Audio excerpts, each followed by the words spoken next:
समस्त आंगनबाड़ी कार्यकर्ताओं को एक बार फिर से मेरा नमस्कार। स्वागत है आपके अपने चैनल नॉलेज ऑफिशियल पे। चूँकि आज बहुत ही महत्वपूर्ण मुद्दे पे बात करने वाले हैं। आज हम बात करने वाले हैं गर्भवती धात्री महिलाओं के पंजीयन से संबंधित, और ऐसा क्या कारण होता है जिसकी वजह से गर्भवती महिलाएं आपके पोषण ट्रैकर ऐप से हट जाती हैं। ये मेन बिंदु है आज का, और हम इसके बारे में बिल्कुल बात करेंगे। साथ में हम यह भी देखेंगे कि कैसे हम एक गर्भवती महिला को धात्री महिला में ले जाते हैं, यानी कन्वर्ट करते हैं, उसको बदलते हैं। कुछ लोग ये भी कहते हैं कि उसमें नया तरीका अप्लाई करते हैं, तो उसके लिए भी बताएंगे क्या प्रॉफिट है, क्या लॉस है उसमें।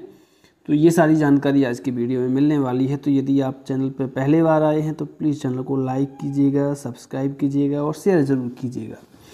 चलिए बढ़ते हैं आगे। सबसे पहले आपको यहाँ देखिए लाभार्थी की कैटेगरी में हमें जाना होगा। लाभार्थी की कैटेगरी दो जगह दिखाई दे रही है, एक तो यहाँ दिखाई दे रही है, एक यहाँ दिखाई दे रही है, मतलब लाभार्थी का जो ऑप्शन है ना। तो हम यहाँ से किसी भी एक ऑप्शन पे क्लिक कर लेंगे तो हम सीधा लाभार्थी में पहुँच जाएंगे। यहाँ आपको लाभार्थी दिख रहे होंगे। अब लाभार्थी दिख रहे हैं तो लाभार्थी में हम बात कर रहे हैं इनकी गर्भवती महिलाओं की बात कर रहे हैं। पहले हम ये देख लेते हैं कि इनको हम बदलेंगे कैसे। इसके बाद ये देखेंगे कि आपको कौन सी गलती नहीं करना है जिसकी वजह से आपकी गर्भवती महिलाएं धीरे धीरे क्या होती हैं, हटती जाती हैं। तो उस पर भी हम बात करने वाले हैं। तो पहले ये देख लेते हैं हम कन्वर्ट कैसे करते हैं। एक चीज़ ध्यान रखना, जब भी कोई गर्भवती महिला की डिलीवरी मतलब प्रेगनेंसी होती है तब हम किसी भी धात्री महिला का नवीन पंजीयन नहीं करते हैं। ये आपको ध्यान देना है। अगर बोले सर नवीन पंजीयन करेंगे तो क्या होगा, देखिए नवीन पंजीयन करने से आपको पंजीयन के समय KYC, face capture, mobile verification, ये सारी चीज़ें आपको कंप्लीट करनी पड़ेंगी। जबकि यदि पहले से महिला पंजीकृत है तो आपको ये सारी चीज़ें कंप्लीट नहीं करनी पड़ेंगी। ये बहुत ही कह सकते हैं कि एक सरल तरीका हो जाएगा ये अपना, है ना। बदलने वाला ज़्यादा बेहतर है, क्योंकि नवीन पंजीयन वाला कठिन है थोड़ा सा। उसमें आपको ज़्यादा एफर्ट लगाना पड़ेगा और OTP चाहिए, आधार कार्ड चाहिए, फेस कैप्चर भी करना पड़ेगा। जबकि गर्भवती महिला में पहले से उसका फेस कैप्चर है, तो ये बिल्कुल सिंपल है। तो ये ध्यान रखना है, किसी भी गर्भवती महिला को धात्री में ले जाना है तो उसका नवीन पंजीयन बिल्कुल भी नहीं करना है। हमें क्या करना है, गर्भवती महिला को धात्री में बदलना है। तो करें शुरुआत। तो आगे बढ़े हम। गर्भवती महिला के ऑप्शन पे हमें क्लिक किया। क्लिक करने के बाद हमें यहाँ गर्भवती महिलाओं की सूची दिख रही है। अब देखो सूची दिख रही है, तो सूची में तो यहाँ पे हमें गर्भवती महिलाओं की सूची दिखाई दे रही है। सिंपली क्या करेंगे, हम किसी भी एक गर्भवती महिला, जैसे यह गीता है, इसकी डिलीवरी हो चुकी है, तो हमें इस 3 बिंदी पे क्लिक करना है। जैसे हमने 3 बिंदी पे क्लिक किया, इस तरीके से आपको ऑप्शन दिखाई देंगे, जिसमें सबसे पहला ऑप्शन है कि धात्री माता के पास प्रवास करें। यही वो ऑप्शन है जहाँ से हम महिला को गर्भवती से धात्री में ले जाते हैं। तो जैसे ही हमने इस ऑप्शन पर क्लिक किया, क्लिक करने के बाद हमें इस प्रकार का ऑप्शन नज़र आता है। अब देखिए इस प्रकार का ऑप्शन नज़र आता है। इसमें हमें सबसे पहले करना क्या है, प्रेगनेंसी की डेट भरना है। यहाँ पे कैलेंडर पे क्लिक करेंगे, जो जिस डेट को भी प्रेगनेंसी हुई है वो आपको यहाँ पे डेट फिल करनी पड़ेगी।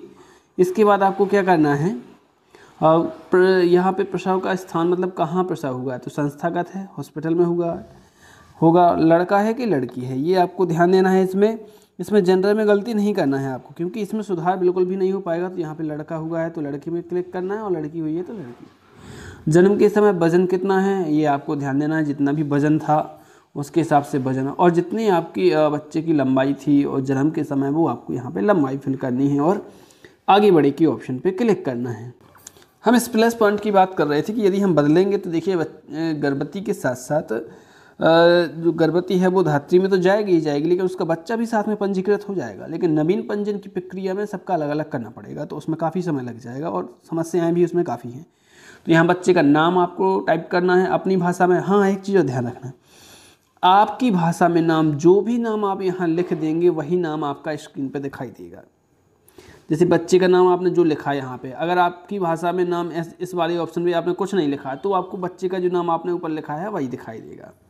आपने बच्चे का नाम मान के चलो राजकुमार लिखा है, और आपने आपकी भाषा में नाम उसका रज्जू घर पे नाम चलता है, अगर आपने आपकी भाषा में रज्जू लिख दिया तो रज्जू दिखाई देगा सूची में, जो नाम दिखते हैं ना, राजकुमार नहीं दिखाई देगा। तो ये ध्यान रखना, उसका जो सही नाम है वही आपको आपकी भाषा में नाम लिखना है उसमें।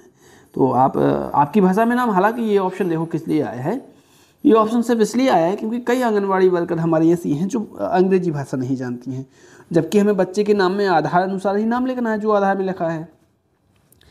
तो बच्चे का नाम हम आधार अनुसार इंग्लिश में ज़रूर लिख देते हैं, लेकिन आपकी भाषा में आप उसमें हिंदी में नाम लिख सकते हैं, ये सही है ना। हिंदी में नाम लिख सकते हैं। इससे होगा क्या कि आपकी भाषा में नाम यदि हिंदी में लिखा है तो स्क्रीन पे आपको हिंदी में उसका नाम दिखाई देगा और आप आसानी से पहचान पाएंगे। इसके बाद यहाँ पे बच्चे की आधार संख्या भरना, अगर नहीं है तो फिर माता की तो वैसे भरी है, इसमें बच्चे की आधार संख्या भरने की आवश्यकता नहीं पड़ेगी क्योंकि हम माता के आधार के साथ इसमें अब कर रहे हैं। तो माता का आधार है जो वो पहले से फिल है, इसमें ये कुछ नहीं करना हमें, तो हम नाम फिल करते हैं। इसके बाद नीचे का डाटा फिल करेंगे। इसके बाद हमें ये ऑप्शन चुनने को मिलता है, यहाँ श्रेणी चुननी पड़ेगी। तो श्रेणी में जिस भी कैटेगरी में बच्चा आना है, जैसे SC ST OBC जनरल, मतलब OBC और जनरल वाला तो एक ही कैटेगरी में आता है, अदर में है ना, और SC ST वाले का बस देखना पड़ता है। तो ये करेंगे। निवास की स्थिति स्थायी या अस्थायी, इस प्रकार से हमें ये भी सिलेक्ट कर लेना है। नीचे वाले ऑप्शन का भी विशेष ध्यान रखना है। क्या बच्चे को CMO कार्यालय चिकित्सा प्राधिकरण द्वारा दिव्यांगजन घोषित किया गया? हो सकता है इसमें इंग्लिश में लिखा हो, ये वाली जो लाइन है इंग्लिश में लिखी हो, आपको समझ में ना आ रही हो, तो उसमें आप हाँ पे क्लिक कर देते, जबकि हाँ नहीं करना, इसमें नहीं पे क्लिक करना, और नहीं पे क्लिक करके आपको सबमिट कर देना है। जैसे ही हमने सबमिट पे क्लिक किया, ये देखिए आपका अनुरोध सफलतापूर्वक सबमिट कर दिया गया है। तो ये सबमिट हो चुका है और आप सूची में जाएँ, ये आपको दिखेगी धात्री महिला में और ये बच्चा दिखेगा 0 से 6 महीना में। तो इस प्रकार से आप इसमें क्या कर सकते हैं, गर्भवती से धात्री में बदल सकते हैं, यानी बदलना है, पंजीयन नहीं करना। अब हम बात करने वाले हैं उस महत्वपूर्ण बिंदु की जिसका आप सभी को इंतजार था।